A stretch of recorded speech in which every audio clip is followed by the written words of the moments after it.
Hey guys and welcome back to my channel. तो explanation को start करने से पहले please guys subscribe to my channel, like the video and share with your friends. And now let's start the explanation. Like a Hellcat.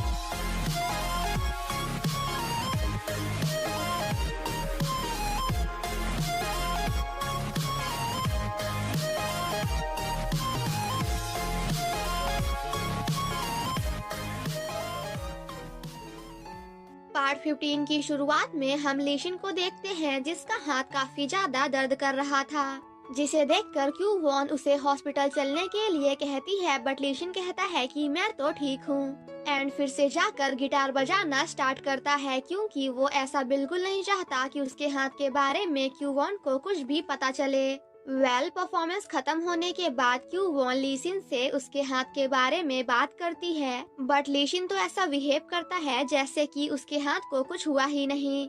Then next scene में हम लीशिन को घर में देखते हैं जहां वो गिटार बजाने की कोशिश कर रहा था, बट वो ऐसा नहीं कर पाता बिकॉज उसका हाथ काफी ज्यादा दर्द कर रहा था। नेक्स्ट मॉर्निंग जब क्यू वॉन प्रोड्यूसर के पास जाती है तो वो क्यू वॉन को 1 साल के लिए फॉरेन जाने के लिए कहते हैं। वहीं दूसरी तरफ हम लीशिन को हॉस्पिटल में देखते हैं जहां डॉक्टर्स उसे उसके हाथ की सर्जरी करवाने के लिए कहते हैं बिकॉज उसके हाथ की एक नर्व काफी ज्यादा डैमेज हो गई थी। बाहर आने के बाद लीशिन काफी ज्यादा सैड हो जाता है क्योंकि डॉक्टर ने उससे कहा था कि हो सकता है कि तुम इस सर्जरी के बाद कभी भी गिटार ना बजा पाओ, क्योंकि इस सर्जरी के बाद तुम अपना सेंस ऑफ टच खो सकते हो। घर आने के बाद भी लीशिन काफी ज्यादा सैड होता है, तभी क्यू वॉन उसे कॉल करके बाहर मिलने के लिए बुलाती है। देन नेक्स्ट सीन में हम उन दोनों को साथ में बैठे हुए देखते हैं जहां क्यू वॉन काफी ज्यादा सैड होती है बिकॉज वो लीशिन को छोड़कर फॉरेन नहीं जाना चाहती। बट हमारा लीशिन क्यू वॉन को अब्रॉड जाने के लिए मोटिवेट करता है क्योंकि वो नहीं चाहता कि उसकी वजह से क्यू वॉन का कोई भी सपना अधूरा रह जाए। वहीं दूसरी तरफ मिस्टर किम एंड टीचर यूनसो भी 1 साल के लिए अब्रॉड जा रहे थे। क्यू वॉन जब अपने फ्रेंड्स के साथ आइसक्रीम खा रही होती है तो उसकी एक फ्रेंड उसे बताती है कि अब लीशिन ने कैफे में परफॉर्म करना बंद कर दिया है, जिसे सुनकर क्यू वॉन थोड़ा सा शॉक्ड हो जाती है। वहीं दूसरी तरफ मिस्टर किम अब्रॉड जाने से पहले लीशिन को मिलने के लिए बुलाते हैं एंड देन जानबूझकर उसके हाथ को टच करते हैं, जिससे उन्हें पता चल जाता है कि लीशिन के साथ कोई ना कोई प्रॉब्लम है बिकॉज मेरे टच करते ही लीशिन का हाथ काफी जोर से दर्द किया। एंड फाइनली यहाँ पे लीशिन मिस्टर किम को सब कुछ बता देता है, बट वो ये सभी बातें क्यू वॉन को बताने से मना करता है बिकॉज अगर क्यू वॉन को लीशिन के बारे में पता चल गया तो फिर वो फॉरेन कभी भी नहीं जाएगी। देन नेक्स्ट सीन में हम लीशिन को क्यू वॉन के साथ देखते हैं। लीशिन जब आइसक्रीम लेने जा रहा होता है तो उसके हाथ से आइसक्रीम नीचे गिर जाती है, जिसे देखकर क्यू वॉन कहती है कि लीशिन तुम्हारे साथ ये सब कुछ मेरी वजह से हो रहा है ना, तभी तुमने कैफे में परफॉर्म करना भी बंद कर दिया। बट लीशिन कहता है कि बिल्कुल नहीं पागल, ऐसा कुछ भी नहीं है। घर आने के बाद भी क्यू वॉन सिर्फ और सिर्फ लीशिन के हाथ के बारे में सोचते हुए सभी पुरानी मेमोरीज को याद करती है।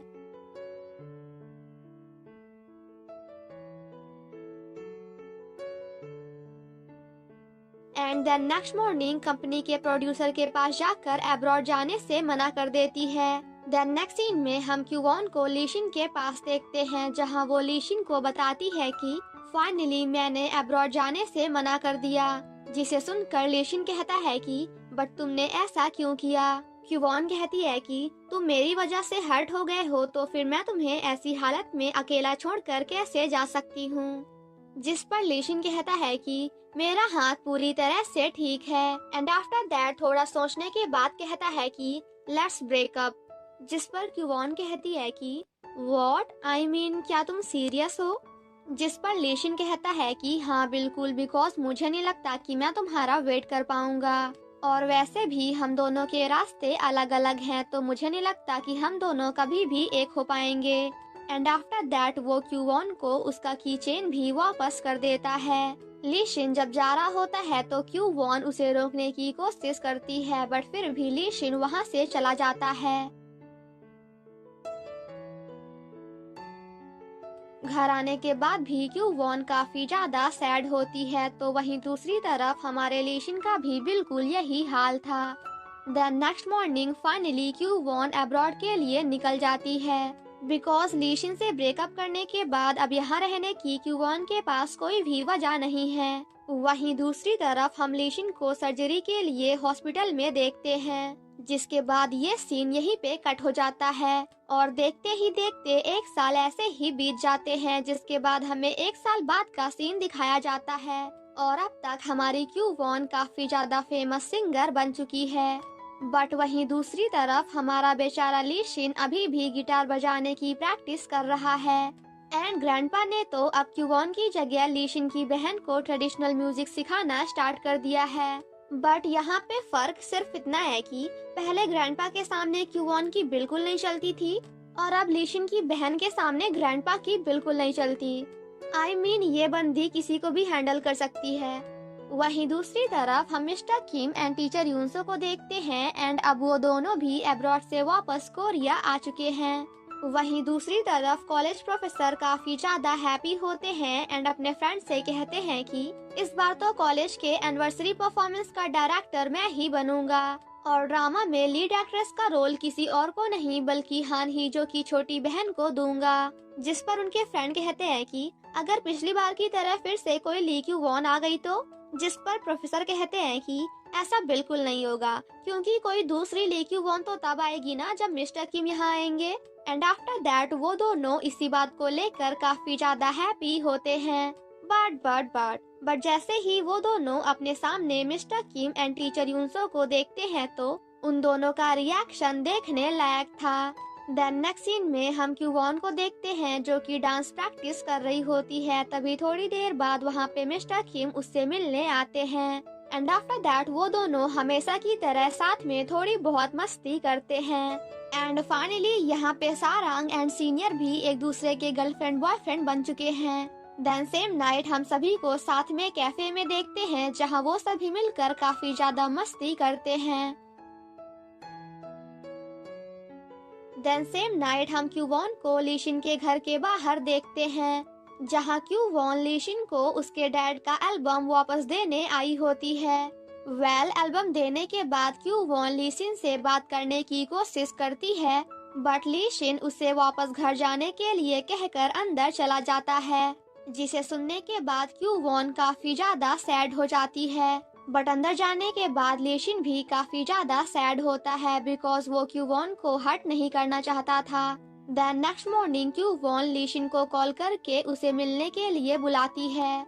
देन नेक्स्ट सीन में हम उन दोनों को साथ में बैठे हुए देखते हैं जहाँ क्यू वॉन लीशिन से बात करने की कोशिश करती है बट हमारा लीशिन फिर से क्यू वॉन से काफी ज्यादा रूडली बिहेव करके वहाँ से चला जाता है। जाने से पहले लीशिन कहता है कि आज के बाद तुम ना मुझे कॉल करने की और ना ही मुझे फाइंड करने की कोशिश करना, जिसे सुनने के बाद अगेन हमारी क्यू वॉन काफी ज्यादा सैड हो जाती है एंड आफ्टर दैट वो कैफे में जाकर आज कुछ ज्यादा ही ड्रिंक कर लेती है, जिसके बाद क्यू वॉन की फ्रेंड लीशिन को कॉल करके यहाँ आने के लिए बोलती है बिकॉज अभी क्यू वॉन खुद से घर जाने की हालत में नहीं थी।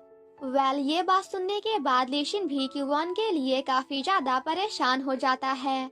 देन नेक्स्ट सीन में हम क्यू वॉन के डैड को देखते हैं जो कि कैफे क्यू वॉन को लेने जाते हैं। क्यू वॉन के डैड जब क्यू वॉन को घर लाते हैं तो लीशिन भी बाहर खड़े होकर क्यू वॉन के आने का वेट कर रहा था। क्यू वॉन के डैड बाहर आकर लीशिन से कहते हैं कि मैं ये बात जानकर काफी ज्यादा हैप्पी हूँ कि तुम्हें अभी भी मेरी बेटी क्यू वॉन की चिंता है, तो प्लीज क्या तुम दोनों फिर से एक साथ नहीं हो सकते? और वैसे भी तुम दोनों में से किसी एक को पहला कदम उठाना होगा, तो क्या तुम वो पर्सन नहीं बन सकते जो पहला कदम उठाए? बट लीशिन इस बात का बिना कोई जवाब दिए वहाँ से चला जाता है। अंदर जाने के बाद लीशिन एंड क्यू वॉन दोनों का रिएक्शन देखने लायक था। वो दोनों एक दूसरे से दूर होकर काफी ज्यादा सैड थे। नेक्स्ट मॉर्निंग जब क्यू वॉन की नींद खुलती है तो वो अपने डैड से पूछती है कि वैसे डैड मैं घर कैसे आई, जिस पर उसके डैड कहते हैं कि इतनी जल्दी भूल गई, कल रात को मैं उठा कर लाया हूँ तुझे, वो भी कैफे से घर तक, जिस पर क्यूवॉन कहती है कि अच्छा ऐसी बात है, मुझे लगा कि शायद मुझे लेने लीशिन आया होगा। क्यूवॉन जब घर में होती है तो वो एक सॉन्ग को सुनते हुए जिसे लीशिन ने लिखा था अपनी एंड लीशिन की सभी पुरानी मेमोरीज को याद करती है।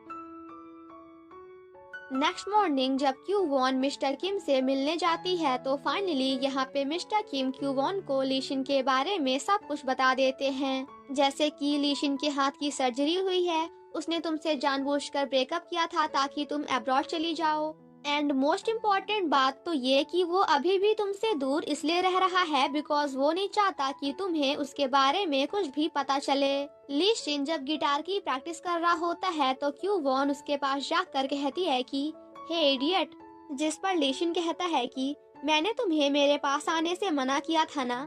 क्यूवॉन कहती है कि तुमने मुझसे अपने बारे में सब कुछ क्यों छिपाया, बिकॉज मिस्टर किम ने मुझे सब कुछ बता दिया है। मुझे तो ये भी पता नहीं था कि तुम्हारे हाथ की सर्जरी हुई है, मैं तो फालतू में ही अभी तक तुमसे नफरत कर रही थी। लेकिन कोई बात नहीं, बिकॉज आज के बाद मैं तुमसे और भी ज्यादा नफरत करूंगी। जिसे सुनने के बाद लीशिन भी थोड़ा सा सैड हो जाता है, जिसके बाद वो दोनों इधर उधर घूमते हुए अपनी सभी पुरानी मेमोरीज को याद करते हैं।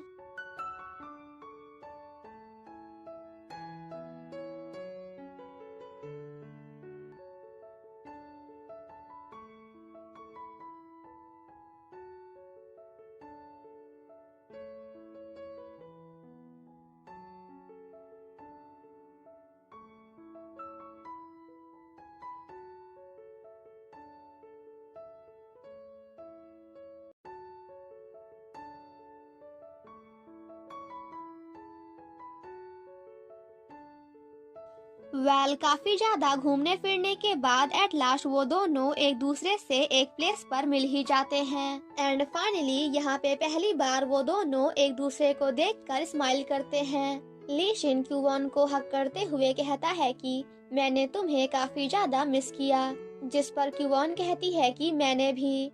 जिसके बाद लीशिन क्यूवॉन को आई लव यू बोलते हुए कुछ ऐसा करता है, बिकॉज गाइज मैंने आपसे कहा था ना कि अगर कोरिया में प्रपोज करने के बाद ये नहीं किया तो फिर क्या किया। देन सेम नाइट हम लीशिन एंड क्यूवॉन को साथ में कैफे में परफॉर्म करते हुए देखते हैं।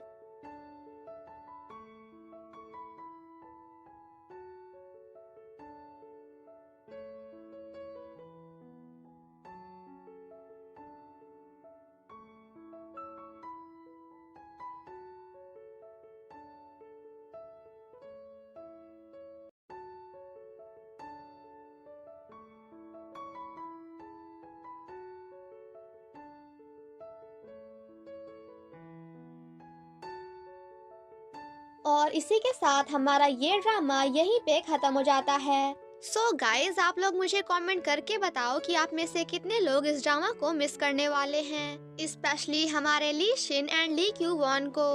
सो गाइज नेक्स्ट ड्रामा जो मैं एक्सप्लेन करने वाली हूँ ना, वो भी बहुत ही ज्यादा फनी है, रोमांटिक है, एंड उसमें थोड़ी बहुत सुपर नेचुरल पावर्स भी हैं। एंड गाइज गेस व्हाट, उसका मेन लीड और कोई नहीं बल्कि हमारा जेरेमी है। आप जिन्हें नहीं पता कि जेरेमी कौन है तो वो लोग जाकर K-pop idol loves cute girl का एक्सप्लेनेशन देख सकते हैं, जिसकी फीमेल लीड और कोई नहीं बल्कि हमारी ली क्यूवॉन है। और K-pop idol loves cute girl drama देखने के बाद आपको पता चल जाएगा कि आखिर जेरेमी है कौन। और जिन्होंने K-pop idol loves cute girl वाले ड्रामा को ऑलरेडी देख रखा है तो फिर उन्हें जेरेमी के बारे में कुछ भी बताने की जरूरत है नहीं। सो गाइज अगर आप हमारे जेरेमी को एज अ मेन लीड देखना चाहते हो तो फिर कमेंट में लिखो यस। एंड गाइज आपको तो पता ही है ना कि हमारा जेरेमी कितना ज्यादा फनी है, तो उस हिसाब से आप गेस कर सकते हो कि जिस ड्रामा में हमारा जेरेमी मेन लीड होगा वो ड्रामा कितना ज्यादा फनी होगा। सो गाइज, अगर आप लोग चाहते हो कि मैं जर्मी वाला ड्रामा एक्सप्लेन करूं तो फिर मुझे कमेंट करके बताओ। And now finally, thank you so much guys for watching my explanation. Stay safe and healthy, bye bye.